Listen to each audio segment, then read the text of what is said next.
Listen to this podcast now on the Red Apple Podcast Network. The Leadership Thread with Dr. Peggy Polonis. I'm Dr. Peggy Polonis. Join me on each episode where I unravel the story that shaped leaders, tracing the thread that led them where they are today. Because leadership isn't born in adulthood. And thank you once again for joining us on the Leadership Thread, education, ethics, and sustainability. Download all of Red Apple Media's podcasts right now through your favorite podcast platform. The Stone Zone, entertaining and informative on the Red Apple Podcast Network. You are now entering the Stone Zone, our very first show of 2026. New Year's Day not only marks the moment that we begin striving to improve ourselves, but also the debut of my international 17th annual Best and Worst Dressed list.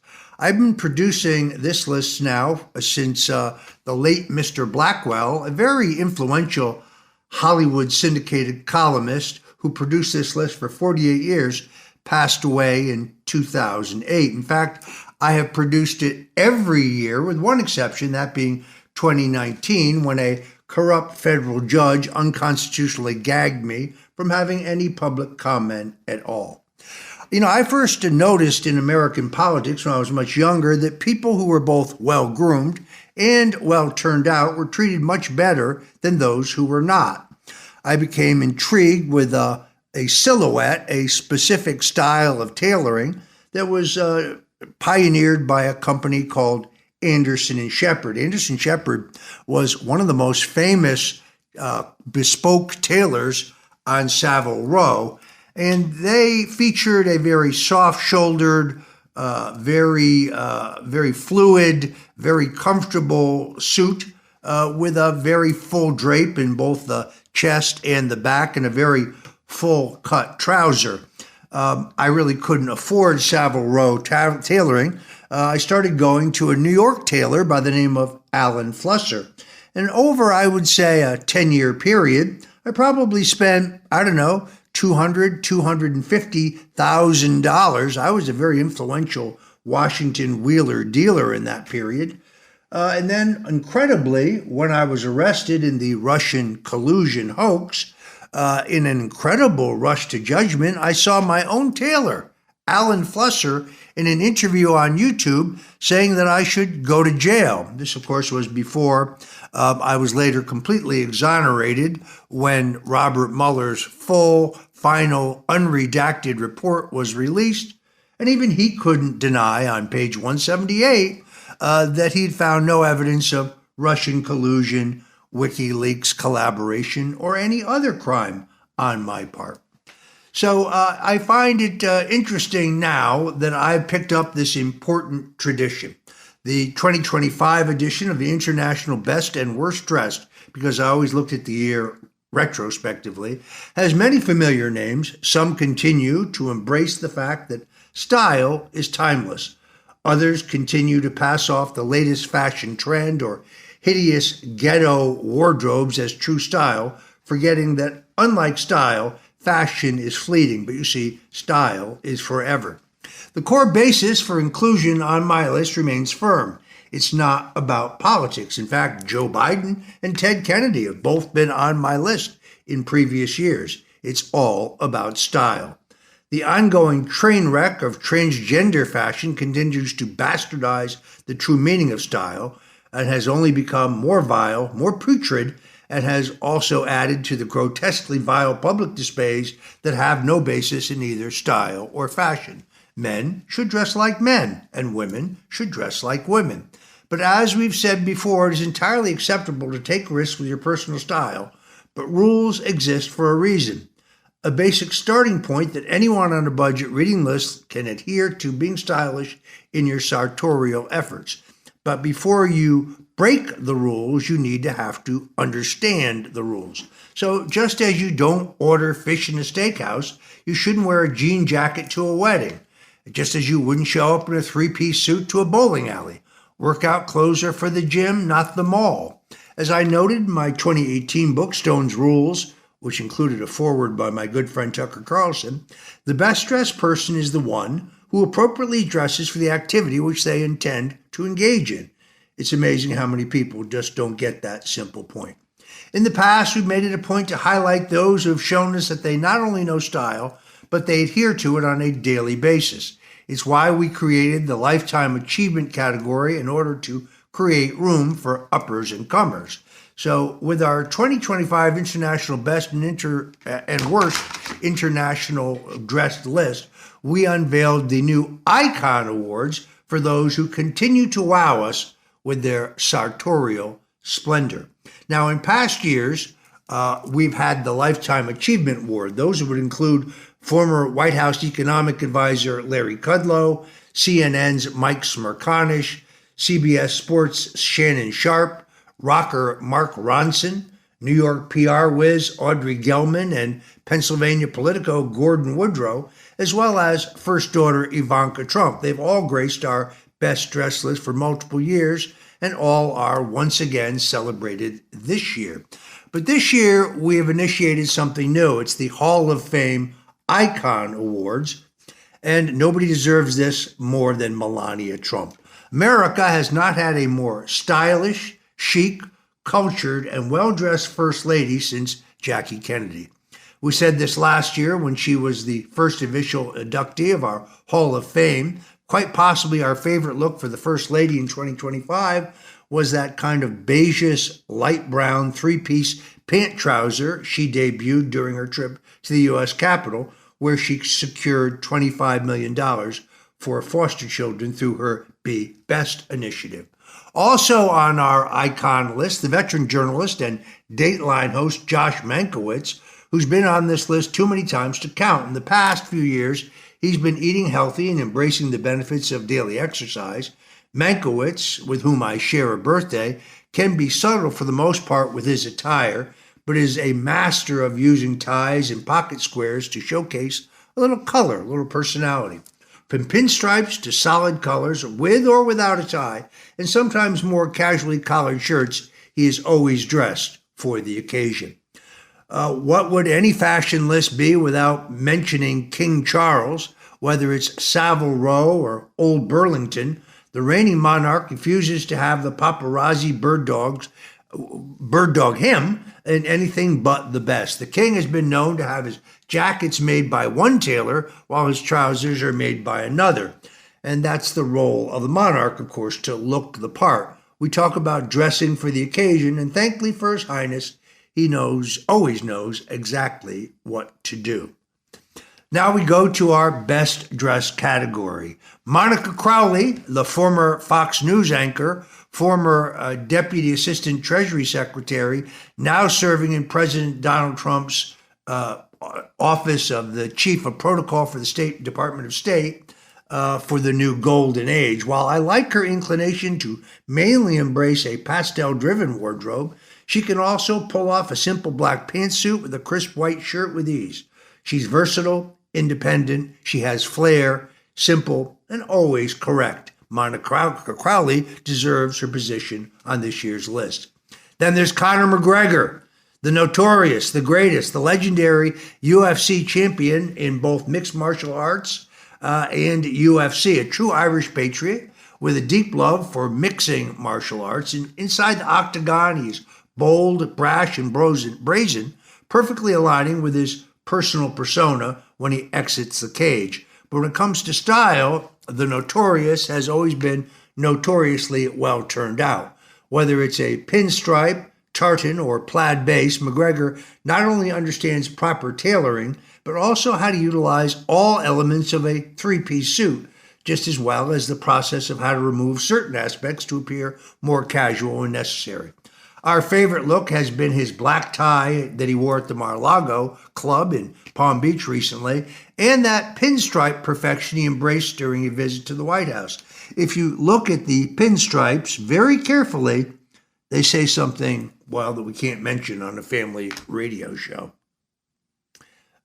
Tulsi Gabbard also is on my international best dressed list for 2025. This lifelong public servant has gone from the state legislature to the United States Congress, to being a leading Democrat candidate for President of the United States, to being a Republican, and now serving as the Director of National Intelligence.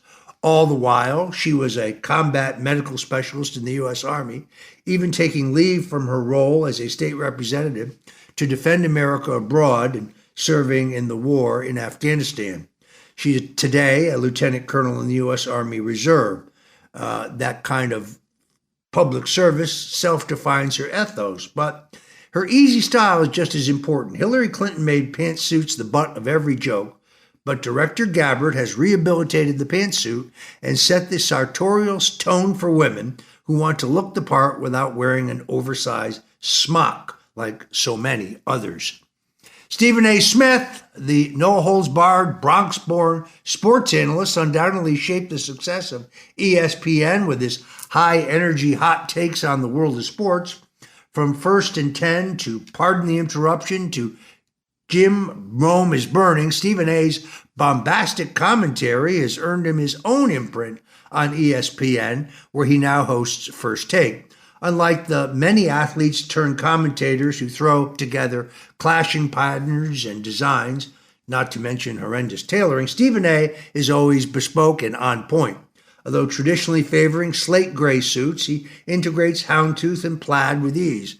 When he wants to be a little bolder, he is one of the few modern men who can pull off fuchsia and purple fabrics with aplomb. Mrs. Stone and I love his role as mob boss Fixer Brick on General Hospital, who plays opposite Godfather of Port Charles boss Sonny Corinthos. Congresswoman Anna Paulina Luna is on my best dressed list. Ms. Luna's political stances might not be your cup of tea, but they're mine. But to doubt that she's one of the best turned out members of Congress is not really up for discussion. Tulsi Gabbard certainly gave her the template for success sartorially, which she has wholeheartedly embraced since being sworn in 2023. However, Ms. Luna's crowning achievement in 2025 was pulling off a series of three-piece pantsuit looks with a tie to boot. To do this consistently without sacrificing feminine elements is enough to earn her a permanent spot on my very best dressed list. Greg Kelly, who you can hear right here on this very Red Apple broadcast, adheres to the KISS method. That means keep it simple, stupid. When preparing for his live shows or his broadcasts, one cannot underestimate this approach, and we all have felt some moments to take a chance with our wardrobe, which is understandable. But as most of us like consistency in journalism, Kelly likes consistency in the simplicity of his ensemble. Kelly once mused on social media about taking over the authorship of this very list on an annual basis, and I told him he could have it as soon as I died. Carolina Amnesty is an incredibly devout Christian, former Florida state representative, been on our radar for best dressed for a couple years. Despite facing fabricated state charges that were engineered by Governor Ron DeSantis in a bogus federal indictment, both of which were dismissed, Amnesty's style mirrors a lot of the elements that earned First Lady Melania Trump a spot on our Hall of Fame icon section. Always form-fitting, versatile, and able to add subtle elements that pay homage to the greats like Jackie O. Pay particularly attention to her shoes. They're by Prada. This is her first year on the best dressed list, but I really doubt it will be her last. You're listening to the Stone Zone with Roger Stone. Today, we're going over my 17th annual International Best and Worst Dressed list. These are the best and worst dressed people on the planet. I know many of you are waiting to get to the worst list. Hold on. We'll get there in just a minute.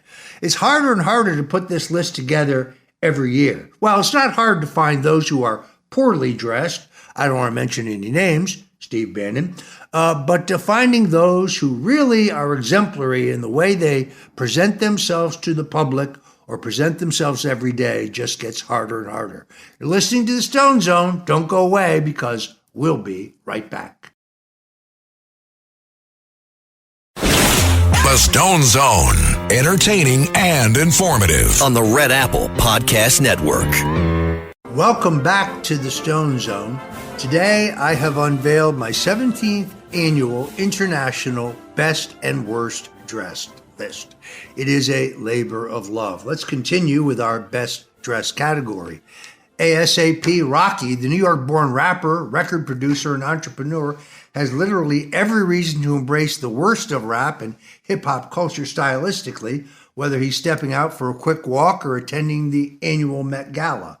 Whether he's dressing for the street or a charity function or award show, he always addresses for the occasion. However, he caught our eye this year for a phenomenal look at the 2025 Met Gala. The simplicity of an all-black look mixed with a perfectly fitted three-piece suit, double-breasted overcoat with a flared collar made him not only the best-dressed man in attendance, but also showed his refusal to dress in a feminizing or Holly-weird fashion. Thank you, President Donald Trump, for fighting for Rocky's return to the U.S. from a Swedish prison in 2019. Continuing with our very best-dressed look, the former RNC chairwoman, Lara Trump, wife of Eric Trump, presidential son, dedicated mother, and a newly minted Fox News host with her own show, My View, that airs on the weekends, can't be held down when it comes to style.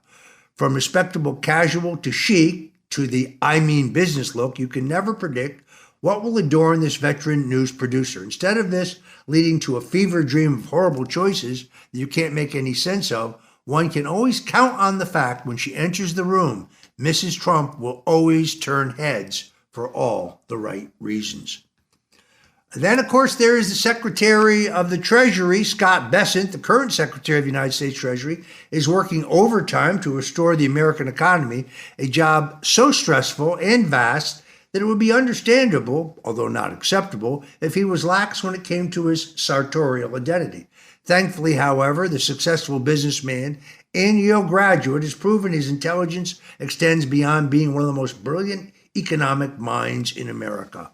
The fit, the cut, the classic ties all give us the perfect blend of Wall Street wizard turned public servant and an exemplary example of true Ivy League style. I would be remiss if I didn't mention the Reverend Al Sharpton. Thinner, fitter, calmer, and collected, Reverend Al is a lightning rod for sure. But remember, this list isn't about politics, it's about style. And his ability to go through a personal fitness transformation while sticking to the core tenets of style over fashion are nothing short of remarkable. Like his politics or not, the man is always well-dressed. Long gone are the track suits and the gold chains. Clean eating has allowed Sharpton to embrace the power of sartorial splendor.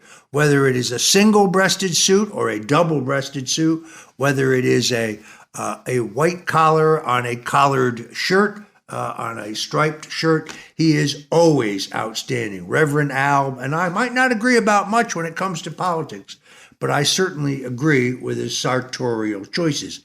And I guess I have to reemphasize that point. My international best and worst dress list, now in its 17th year, is not about politics. It's about those who are particularly well-dressed and those who are not. You're listening to the Stone Zone. I'm Roger Stone. Whatever you do, don't go away. We'll be right back with the rest of this year's list. You're not going to want to miss this. The Stone Zone, entertaining and informative. On the Red Apple Podcast Network. And we're back in the Stone Zone. For 17 years now, on New Year's Day, I have unveiled my international best and worst dressed list. This is a custom that I picked up from the late Mr. Blackwell, who was a very influential syndicated Hollywood columnist. Blackwell's opinion of your clothes could make titans of business or movie stars, could destroy the career of a movie starlet or an athlete. And when he died, I picked up this tradition. Let's continue with our best dressed list. Lara Logan is a respected journalist with a career spanning over 30 years and the courage to survive an attack by radicalized Egyptians who sexually assaulted her. That would have been enough for others to retire, but not Lara Logan. She's a woman of courage and strength.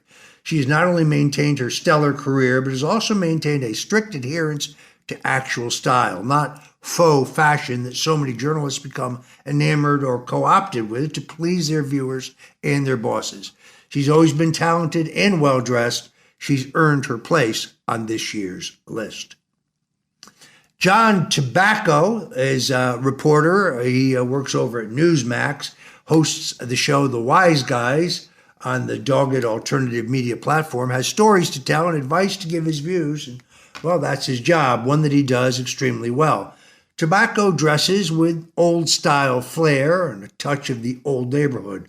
Last year, he got an honorable mention. This year, he moves up to the list. Kimberly Guilfoyle, the current U.S. ambassador to Greece, former Fox News commentator, and a one-time California prosecutor, has had a wide-ranging career. Guilfoyle was very famous as a prosecutor because, well, she never once lost a case, and she famously always gave her summation to the juries without a single no. Her adherence to style has been one constant over the decades. She's been on the list before. She knows and understands the rules. However, we all slip up from time to time, but Guilfoyle's record of being a jack of all trades professionally and the brutal attacks from her by the media have not broken her dedication or understanding of the authentic and purposeful decisions when it comes to her wardrobe or her duties as the U.S. ambassador to Greece. By the way, the dress she wore recently that outraged Greek society through the tabloids was not sheer or see-through. It actually had a flesh-tone body stocking. Critics just need to step back. Wayne Allen Roots, another personality on our international best and worst dress list. Everyone's been told to diversify their investments, time, or emotional output on their passion project. Wayne, who's been on this list before, has lived an extremely diversified life. He was a producer of Ghost Adventures, a radio host, a television host, a podcast host, a candidate for vice president on the Libertarian Party. We would challenge anyone to find someone who's mastered the pinstripe suit, the light blue dress shirt with a unmatching white collar and cuffs, plus a red power tie better than Wayne. He has a great, great tailor. Bobby Jeffries is an up-and-coming young man. He's from the chocolate bubble near Hershey, Pennsylvania, a devoted practitioner, I might say, of Stone's rules, probably the youngest person on this list. He has the look, impeccable tailoring, bold yet timeless classic style, and a striking Kennedy-esque type charisma that evokes the golden age of American elegance. This staunch America First conservative activist, author, and rising political force pairs sharply cut suits, crisp shirts, and timeless accessories with the unapologetic confidence of a true modern dandy. Whether on the campaign trail or rallying the faithful, Bobby J, as he calls himself, proves that principled patriotism and sartorial splendor are a perfect match. His impressive debut on my international best dressed list is well earned, and mark my words, it certainly won't be his last year on the list. Romero Brito, the Brazilian-born multicultural artist who's called Miami home since the 1980s, possesses a talent that has attracted major brands like Apple, IBM, BMW, Absolute, and installations spanning from JFK Airport to Hyde Park across the pond in London. He's allowed his work to raise vast sums of money for over 250 organizations worldwide, from the Prince's Trust to St. Jude's Children's Hospital. Brito, who I met recently, is a true man of style. I would call his style eclectic and a bit chaotic, as his cubist and pop art masterpieces. But Brito makes the best dress list for the first time in 2025 because he always dresses for the occasion. But he also injects his personal flair each time without sacrificing fashion before style. We're sure one of the most collective artists in the modern history, and is standing as an institution at the annual International Art Basel Festival in Miami Beach, certainly stands as the most consequential honors under his belt. Perhaps his being on the best dressed list this year could be his third highest honor. Now, of course, we get to the worst dress. Before diving in to some of the truly ungodly displays of horrific fashion repackaged by the entertainment industry, commentators, influencers, and industry experts as forward-thinking acts of bravery. I want to say that this year's list of those who are worst dressed will be brief. There are far too many misguided souls to hold accountable for high crimes against good taste, and breaking them down writ large assumes the risk of actually proliferating these grotesque displays to the extent that younger generations then turn around and mimic them simply to be ironic. However, a casual reminder of former nominees and a few newcomers to this list should serve as a casual reminder of the unspeakable fashion-forward atrocities against good taste. That leads us to Steve Bannon. Perhaps he thinks he's pioneering toothless hobo chic, but this unbathed, unshaven, greasy-haired Jeffrey Epstein running buddy looks downright slovenly. I doubt that he's brushed his teeth in years, frankly. The recent photos released of Bannon with his friend Jeffrey Epstein, taken long after Epstein was convicted of sex crimes in Florida, and Bannon was fired from his White House job, show why Bannon refers to their recently detailed emails to Epstein as brother. Perhaps with the money he's getting from the CCP now to promote their AI, he can afford a better wardrobe, but don't bet on him taking a bath. Folks at the Turning Point USA's recent annual America Fest gathering in Phoenix told me he literally stunk. This guy is nothing short of disgusting. Congresswoman Rosa DeLauro of Connecticut. It's hard to believe that this woman is actually an adult. The way she dresses, the purple hair, the green eye shades, dressing like a child. It's asinine, childish, embarrassing. Need I say more? Then there is Rachel Dick Levine. Behold the unfortunate spectacle of Admiral Rachel Dick Levine, a figure who assaults the eyes with a relentless parade of ill-fitting frocks, dowdy dresses, and a complete disregard for tailoring, proportion, or the basic principles of elegance. Levine looks terrible as a man or a woman. This Biden-era bureaucrat, known for parading in admiral's uniforms that strain credibility and civilian outfits that scream frump in a slump, lacks even the faintest whisper of judgment, with shoulders that overwhelm, helms that sag, and a palate as dreary as a government memo. Levine embodies the very antithesis of sartorial sophistication, a walking, talking fashion catastrophe.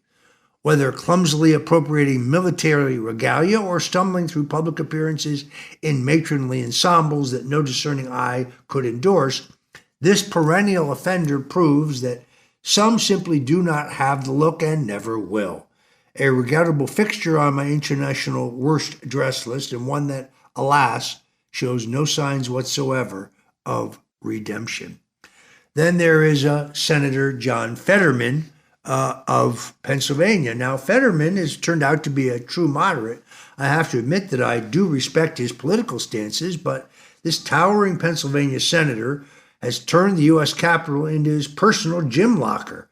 Baggy Carhartt hoodies paired with gym shorts, sneakers, and a perpetual just rolled out of bed vibe, even at formal events like presidential inaugurations or a State of the Union speech. This isn't casual Friday. It's perpetual slob Sunday.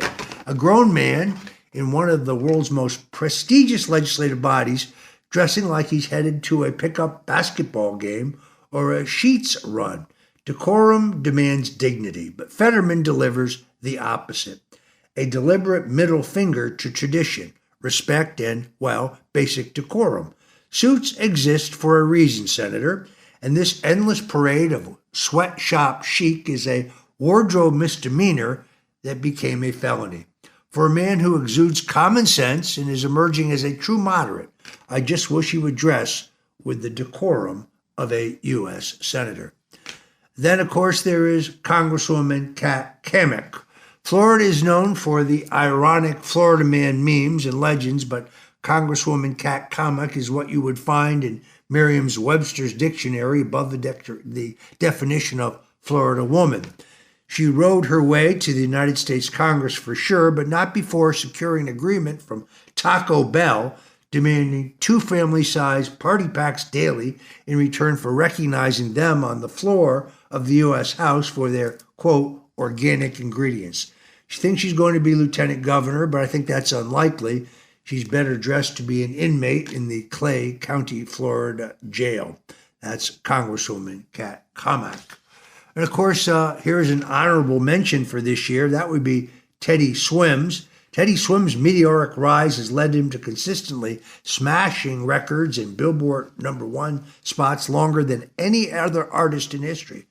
However, his cross-genre appeal musically also is apparent sartorial. Yes, he periodically blends fashion, which is fleeting, with style, which is, as I say, timeless. But this is acceptable because he understands the critical importance of dressing for the occasion.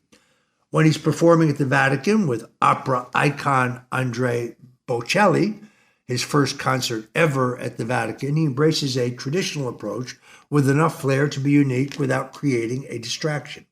Too many stars on the uptick go full Hollywood to appease fleeting fashion trends, justifying crimes against style to collect a check, but not Teddy Swims. So congratulations to those who've earned a spot on our best and worst dress list. We will produce this list again next year. I'm particularly proud that I produced it in the same year that I produced my own line of menswear. I got tired of not being able to find what I wanted at a reasonable price. Many times I find that young men will say to me, well, I'd love to dress better, but I just can't afford it. See, that's a misnomer too, because you can go to websites like Etsy.com or Poshmark.com, and you can find literally anything. You can search by brand or you can search by garment, but you can find gently used, but in many, many cases, what's called new old stock. Those are garments that have never been worn before. By the way, they're particularly good for shoes. So let me recommend them to you again, Etsy.com and Poshmark.com. Both of them show that you don't have to be wealthy. In fact, you don't even have to have a lot of money to be particularly well-dressed. If you have ideas about who should be on the list next year, you can send it to me at askstone@stonezone.com or stone@stonezone.com. I'd be happy to have your suggestions for next year's list. That at least for this period, ends our presentation of my 17th annual International Men's and Women's Best Dressed List. Thanks for listening. You're listening to Roger Stone right here in the Stone Zone, and we'll be right back. The Stone Zone, entertaining and informative. On the Red Apple Podcast Network. Welcome back to the Stone Zone. In the closing months of 2025, amid an even deeper federal probe into Minnesota's never-ending Feed Our Future fraud scandal, Rose Lake Capital, co-founded by Congresswoman Ilhan Omar's husband, Tim Minette, quietly removed the names and biographies of 9 high-profile officers and advisors from their website. Among them were several Obama-era officials and ambassadors, eliminating any remaining trace of their once celebrated connections. Now, when Congresswoman Ilhan Omar entered Congress in 2019, her 2018 financial disclosure showed a negative net worth of about $45,000, largely due to debts outweighing modest assets. But by 2024, the household net worth had soared to an estimated $30 million. That's a 3,500% increase. Federal disclosure laws require joint spousal reporting, and these apparent gains stem almost entirely from her husband, Tim Minette's ventures, which entered filings after their March 2020 marriage. Key assets, including Rose Lake Capital, founded in 2022, which jumped from under $1,000 in value as well as somewhere between $5 and $25 million in value, as well as a California winery they owned, valued at between $1,000 and $5,000, now being valued at over $1 million. Smaller amounts came from retirement and congressional savings accounts and the minimal income from said winery. Offsets often included student loans and credit card debt with no reported income from Rose Lake in 2024. This explosive wealth growth has ignited fierce criticism and speculation, particularly since it coincides with the massive Minnesota fraud that has been effectuated now regarding federal spending having to do with child care, transportation, and other COVID-related costs.